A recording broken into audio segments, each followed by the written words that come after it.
Vous aviez dit ce qu'on s'est dit sur la pédagogie divine, sur la posture du catéchiste. Voilà, les cas pratiques arrivent là pour pouvoir se vérifier que tout ce qu'on a dit intellectuellement, en fait, prend chair concrètement dans nos pratiques. C'est ça l'idée. Le cas pratique, c'est un exercice. Alors, faut pas chipoter sur un mot, une phrase ou pourquoi vous avez écrit ça. Voilà, c'est un cas pour vous permettre concrètement d'échanger sur une question qui peut vous arriver. Voilà, c'est un prétexte. Alors, on va commencer. Quel groupe veut se lancer? Attends, tout le monde a eu tous les cas pratiques? Ok, donc le groupe qui se lance raconte vite fait le cas pratique pour que les autres se repèrent. Alors on y va. Qui se lance? J'ai entendu Stéphanie. Je ne sais pas qui c'est. Je ne sais pas. Alors. Nous, on a le cas d'une maman. Je relis pas le texte. Hein. Non, mais ou vous le racontez si c'est plus facile, ou vous le relisez comme vous voulez. Alors on relit, c'est mieux. Alors c'est le cas pratique 1. Ah, tout le monde là alors. Oui. Ah oui, c'est ça que je demandais, si tout le monde l'avait. Ah oui, donc pas la peine de le relire. C'était ça ma question. Donc on a une maman qui est très motivée pour prendre un groupe de catéchisme. Et puis, il semblerait que les catéchistes ont vu à la messe de rentrée cette maman, évaluent un peu qu'elle ne communie pas, qu'elle ne connaît pas le Notre Père. C'est très grave. Voilà, est-ce qu'on peut vraiment lui confier, elle s'interroge, est-ce qu'on lui... comment on pourrait te répondre? Voilà. Est-ce qu'on lui confie un groupe? Voilà. Est-ce qu'on lui confie un groupe? Voilà. Donc, lisez ensemble le pratique d'accord. Qu'en pensez-vous? Faudrait-il demander à la maman de Noé d'être catéchiste, animatrice, et quels sont vos arguments? Donc, nous, en 4 points, on s'est dit qu'on accueillait cette demande, cette maman, dans le processus. Et en second, on échange avec cette maman, on dialogue avec elle, on essaye de la connaître. Voilà, c'est une base. Ensuite, on lui demande d'être binôme avec nous sur un groupe, afin de voir si c'est vraiment concret, si c'est quelque chose qu'elle a envie de faire. Et ensuite, puisqu'on la connaît, puisqu'elle est venue voir, on la guide vers une formation. Très bien. Voilà. Comment vous faites des liens avec tout ce qu'on a dit sur la pédagogie divine à travers vos réponses?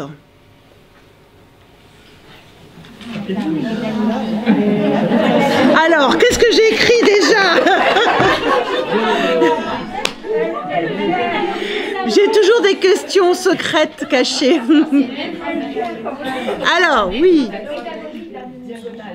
Alors, être avec dans une pédagogie dialogale, puisque vous avez parlé d'échange, d'écoute, d'échange, etc. Et puis, pédagogie de l'amour, on la jette pas direct, on l'accueil de tous. Exactement, pédagogie de la progressivité, on va prendre le temps avec elle, marcher pas à pas, l'accompagner. Très bien. Oui, donc on l'envoie pas direct en formation intello, voilà. Je vous pose cette question pour que vous puissiez faire des liens, pour que vous sentiez que ce que j'ai raconté sur la pédagogie divine, c'est pas un truc abstrait, c'est des choses qu'on va faire tous les jours. Hein. Alors, j'ai une autre question, pardon.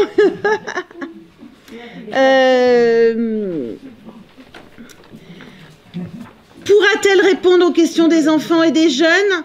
Et la réponse est, il suffit de lui donner le déroulement, elle n'aura qu'à le suivre. Alors vous rigolez, mais dites-moi un peu. C'est pour ça qu'on a parlé de binôme, on a dit non. Oui. C'est pas possible ça. Mais ça existe pourtant.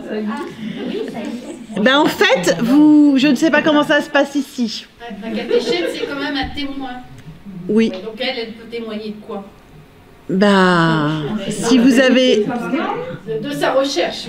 Ou alors peut-être, il n'est dit à aucun moment qu'elle n'était pas croyante. Hein. Mais on ne sait pas. On sait qu'elle est partante pour prendre un groupe, mais on ne sait... À part qu'elle ne communie pas, on ne nous dit pas qu'elle n'est pas croyante. Ah bah peut-être qu'il y a eu quelque chose dans sa vie qui l'empêche, mais ça n'empêche qu'elle est quand même croyante. Donc elle pourra témoigner. On ne nous dit pas. Ce que je veux pointer là, c'est qu'il suffit de lui donner le déroulement. Il y a de plus en plus de lieux où en fait on n'a plus de rencontres de catéchistes, qu'on appelait avant les rencontres de catéchistes. C'est valable aussi pour le catéchuménat. C'est-à-dire que du coup, on a le document, on lui donne le parcours, et puis voilà, débrouille-toi ma cocotte, ou mon coco, ça peut être des hommes, bien sûr. Ou alors on donne une liste, on commence avec les enfants, à telle heure on fait ça, à telle heure on fait ça, à telle heure on fait ça.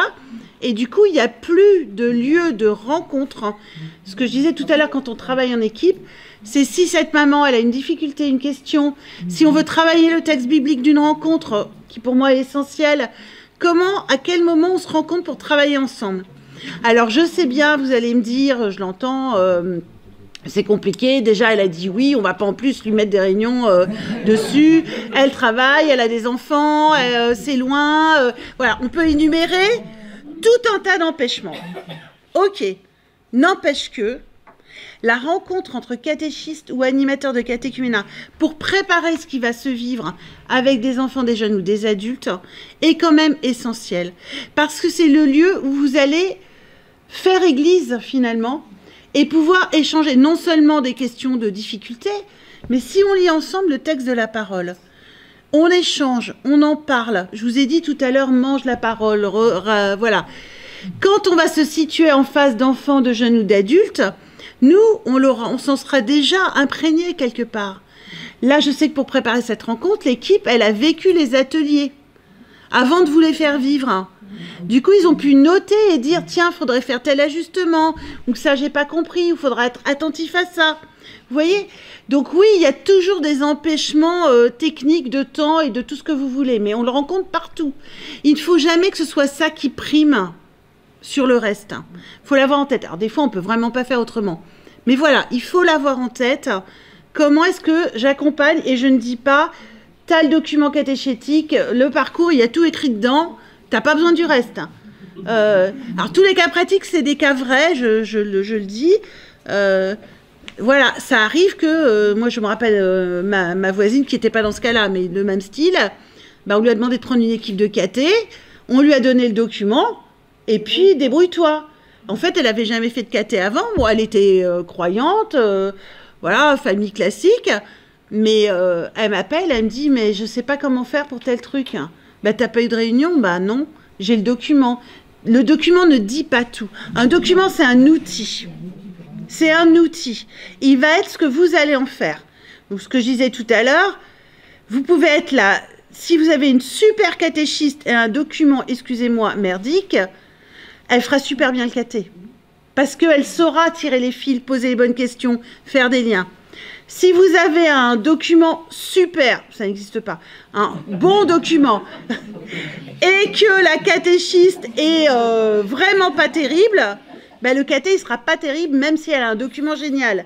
Donc en fait, c'est la catéchiste qui fait le caté. Le document, c'est vraiment l'outil. Ça va être un fil conducteur, ça va être pour pas vous perdre, ça va être, voilà, les auteurs l'ont pensé, réfléchi, pour donner ce fil, ce cheminement, cette progressivité, on espère. Voilà. Donc le document ne fait pas tout. C'est vraiment le catéchiste qui fait le caté, c'est pas le document. C'est un espace de vie. Oui. Qui se vit. Bah, exactement. Donc, des fois, on peut être confronté à ces histoires de documents, mais je crois qu'il y a un cas pratique dessus, non? Oui. Bon, alors je dis pas plus. Allez-y, le cas pratique du document. Avant que je donne toutes les réponses. Ah ben c'est le 2, ça tombe bien. Oui. Alors, racontez-moi le 2. c'est une nouvelle responsable, un nouveau prêtre qui veut changer le parcours. Bah oui. Voilà, il y a une catéchiste qui est trop habituée à ce parcours qu'elle a et elle n'est pas très contente. Ouais. Voilà.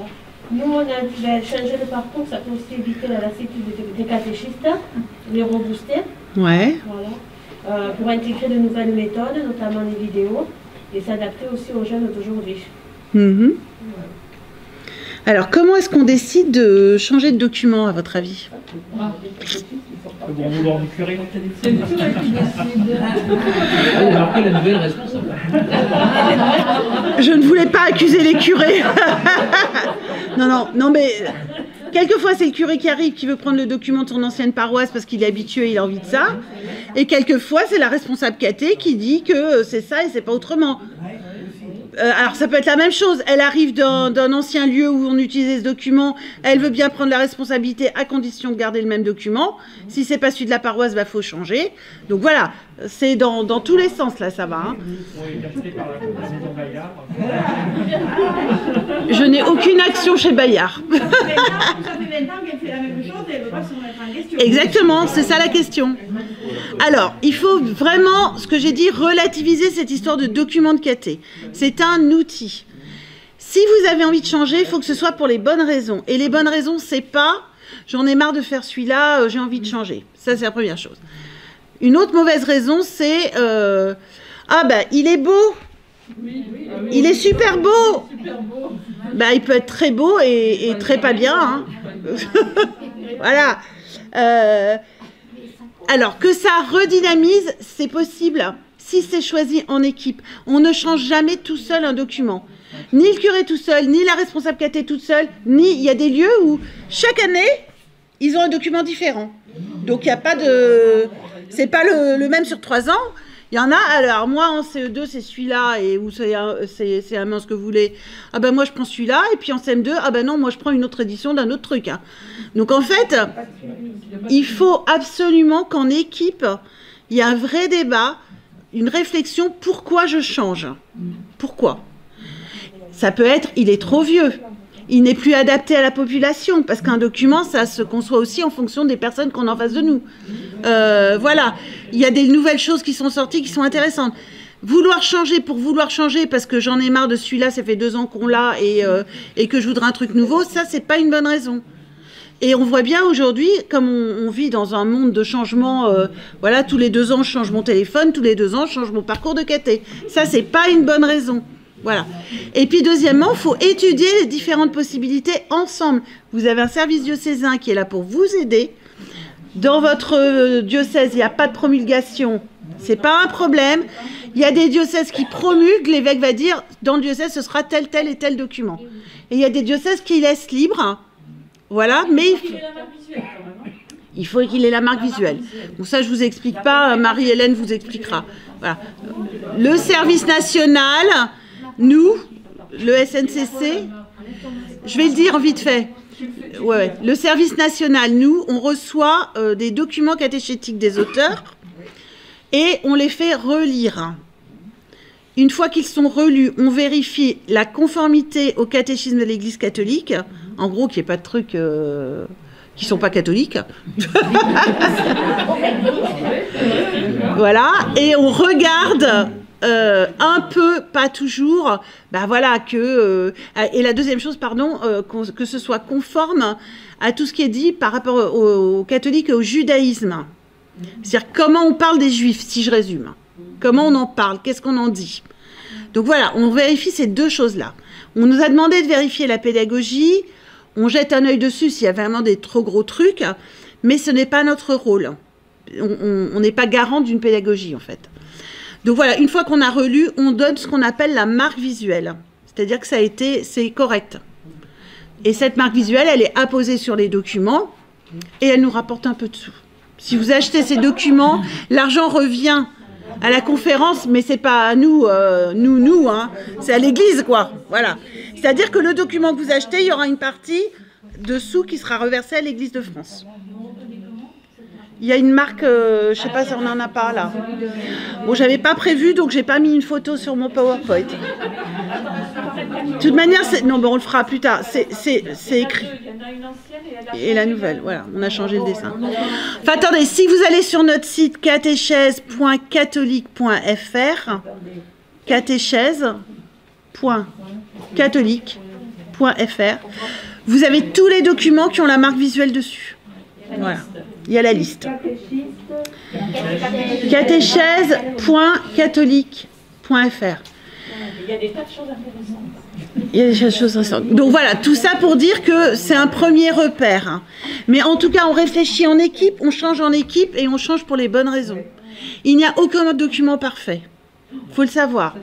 L'intérêt d'analyse, donc nous on a fait certaines analyses, donc on peut vous conseiller, vous aider à réfléchir.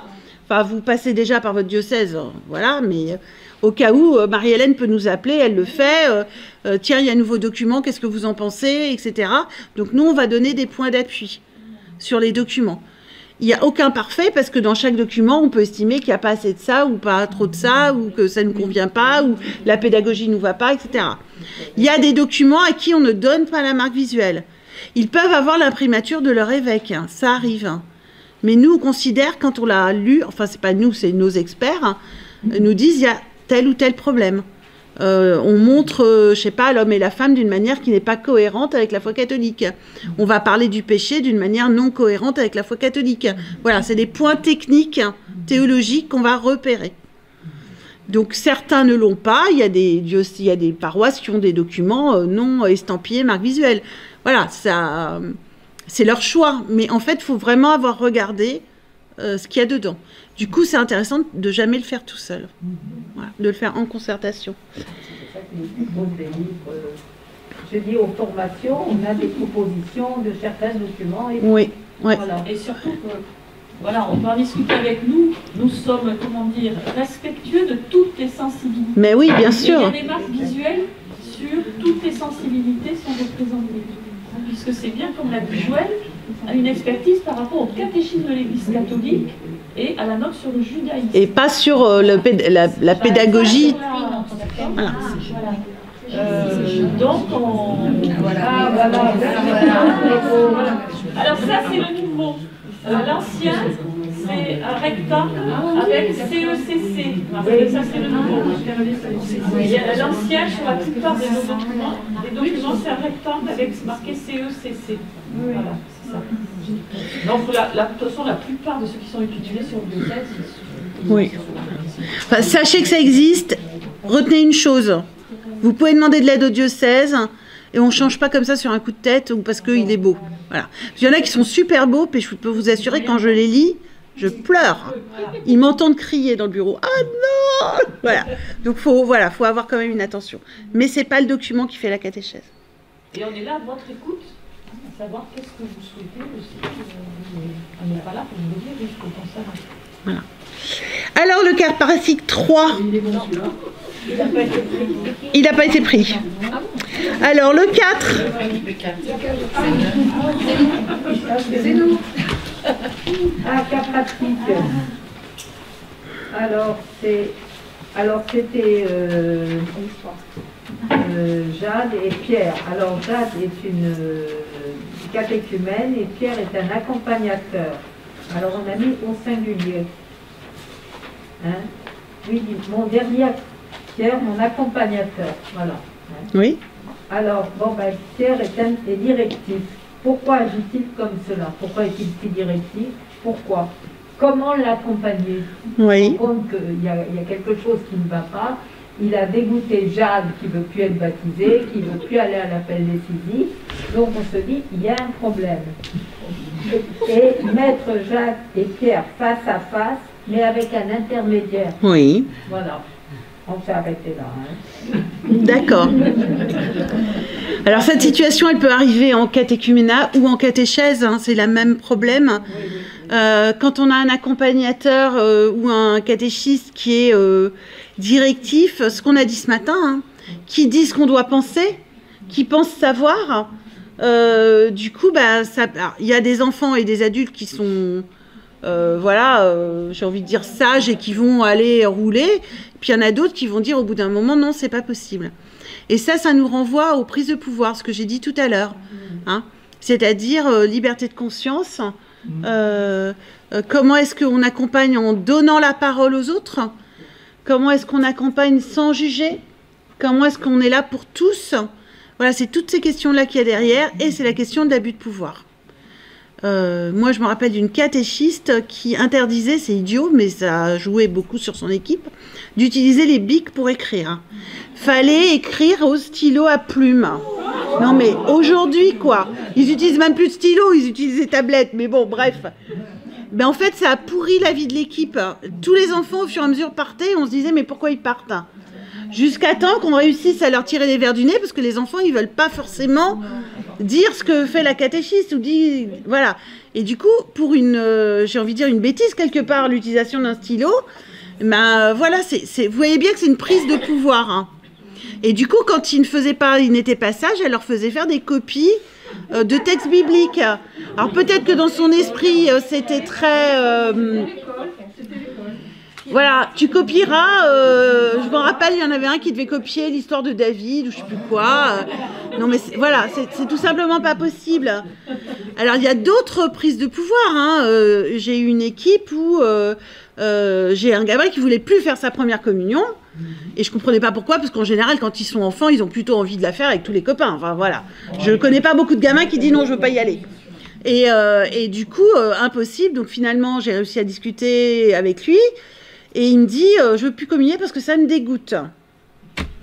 Donc je lui dis, ça te dégoûte? Mais pourquoi ça te dégoûte? Et là, il me dit que la catéchiste lui a dit que quand il mettrait l'hostie dans sa bouche, ça se transformerait en chair.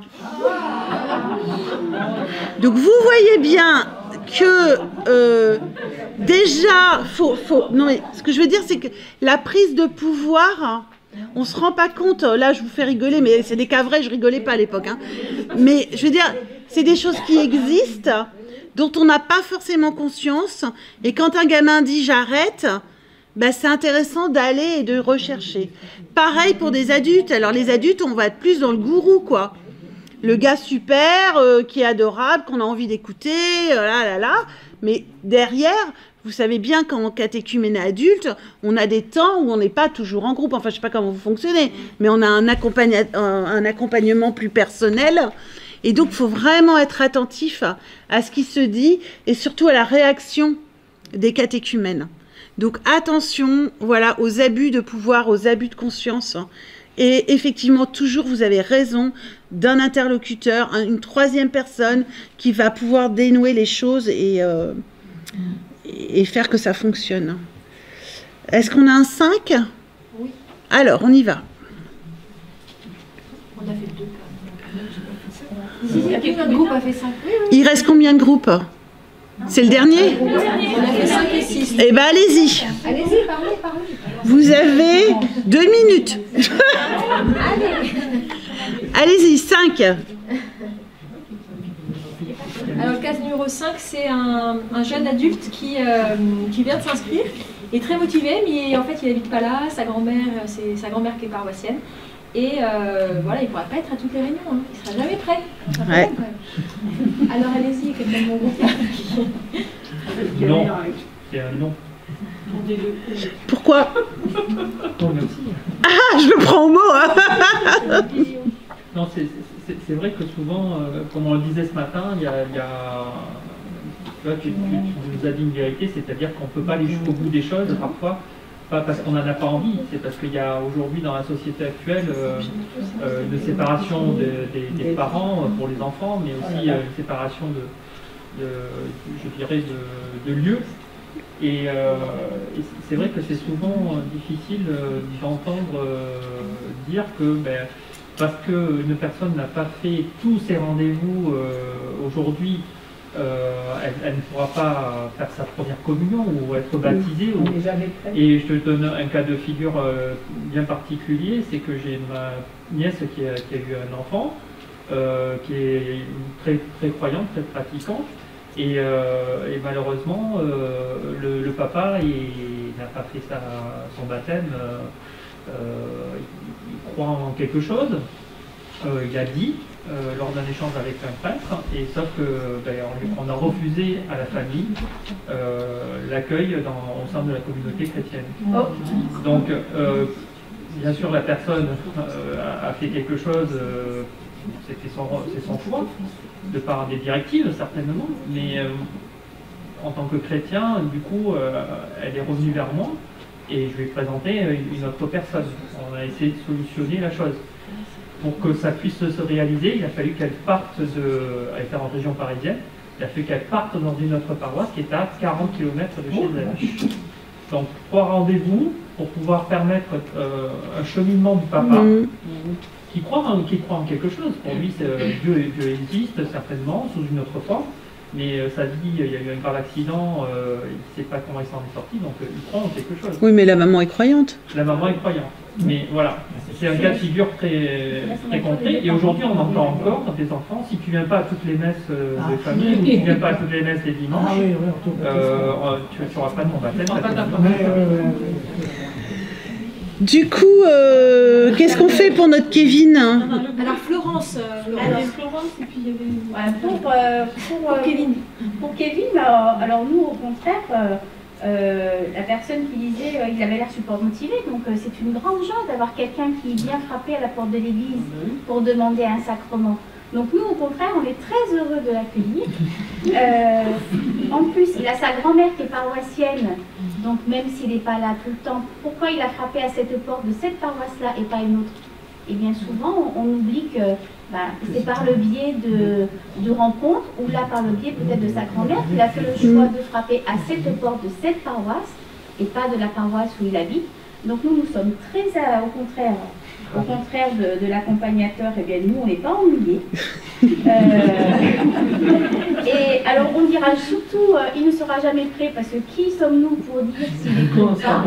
Voilà, il faut aussi garder toute humilité. Qu'est-ce qu'on avait dit d'autre? On va adapter nos dates de rencontre à ses besoins à lui. Du coup, c'est les visios. On ne va pas rester sur des visios, on ne va pas rentrer sur des dates éventuellement programmées en début d'année où c'est tel jour, tel jour, tel jour. Voilà, il faut savoir s'adapter aux personnes que l'on rencontre. L'effet aussi, il a été expliqué durant l'année du confinement, et puis on peut même continuer après. Il y a des personnes qui peuvent assister à une rencontre par visio, par WhatsApp, faire passer des documents. Rater une séance, ça ne veut pas dire qu'on va rater son cheminement. Et puis, peut-être aussi se resituer soi-même, faire l'accompagnateur en se disant si je suis si rigide parce que ma vie personnelle ne me permet pas d'être souple, et les adultes, c'est par rapport à des enfants au caté, c'est différent, parce que les catés, c'est toujours même jour, même heure, comme les activités, alors qu'un adulte, en fonction des métiers, en effet, il faut savoir s'adapter, et si on n'est pas capable, mais par des contraintes personnelles, il faut peut-être aussi savoir se resituer, passer la main, se dire je suis pas, c'est pas quelque chose qui est fait pour moi et je vais peut-être rendre service autre part. Enfin, il faut, c'est pas un échec, mais il faut aussi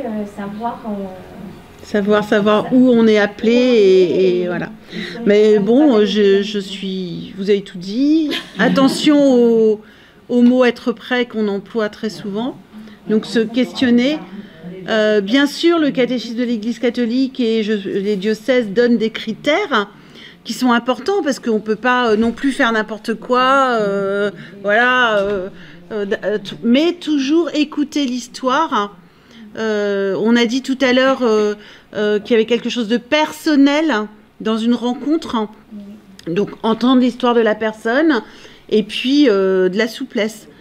Et il faut toujours tenir les deux, c'est-à-dire, c'est comme dans tout le message évangélique.